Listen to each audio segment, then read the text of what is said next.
Assalamualaikum warahmatullahi wabarakatuh. Perkenalkan, nama saya Suandi Arong Samudra dari Prodi Manajemen Keuangan kelas MK61 Kampus T YPP Makassar. Beserta mata kuliah Metode Kuantitatif dalam Bisnis. Dan yang terhormat, Bapak dosen pengampu saya, Bapak Hari Yulianto SE MSI. Adapun judul materi kita pada hari ini yaitu model simulasi. Apa sih model simulasi itu?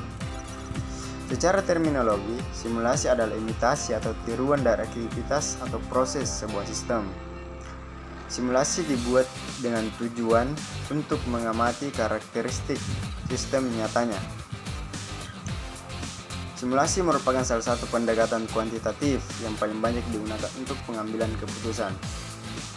Alasan penggunaan simulasi.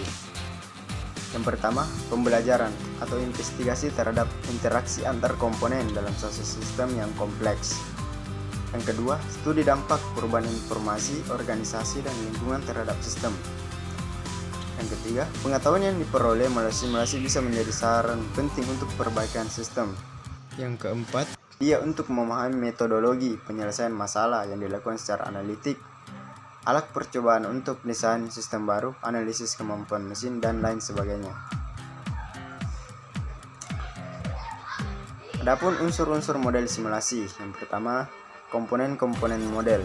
Yang dimaksud di sini adalah yakni entitas yang membentuk model didefinisikan sebagai objek sistem yang menjadi perhatian pokok. Yang kedua, variabel, yakni nilai yang selalu berubah. Yang ketiga, parameter, yakni nilai yang tetap pada suatu saat tapi bisa berubah pada waktu yang berbeda. Yang keempat, hubungan fungsional, yakni hubungan antar komponen-komponen model. Yang kelima, constraint, yakni batasan dari permasalahan yang dihadapi. Adapun langkah-langkah simulasi. Yang pertama, pendefinisian sistem, menentukan batasan sistem dan identifikasi variabel yang signifikan. Yang kedua, formulasi model, yakni merumuskan hubungan antar komponen model. Yang ketiga, pengambilan data, yakni identifikasi data yang diperlukan model sesuai tujuan pembuatannya. Yang keempat, pembuatan model, yakni menyesuaikan penyusunan model dengan jenis bahasa simulasi yang digunakan.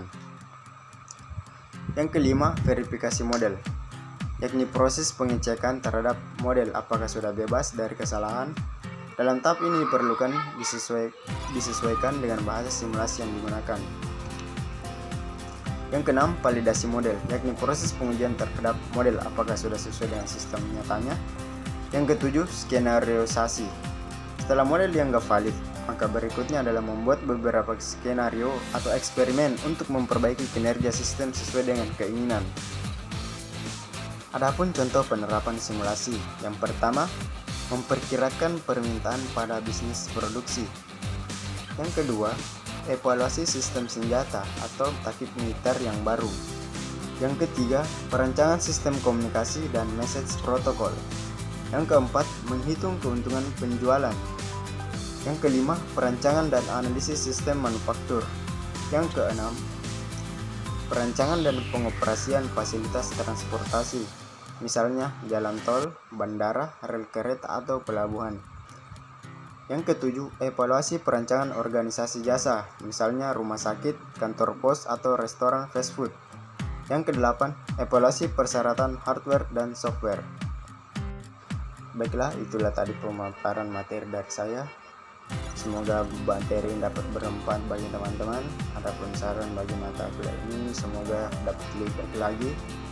Adapun harapan saya semoga pandemi ini dapat cepat berakhir dan kita dapat lagi belajar secara tatap muka, karena pembelajaran secara online saya rasa kurang efektif. Terima kasih.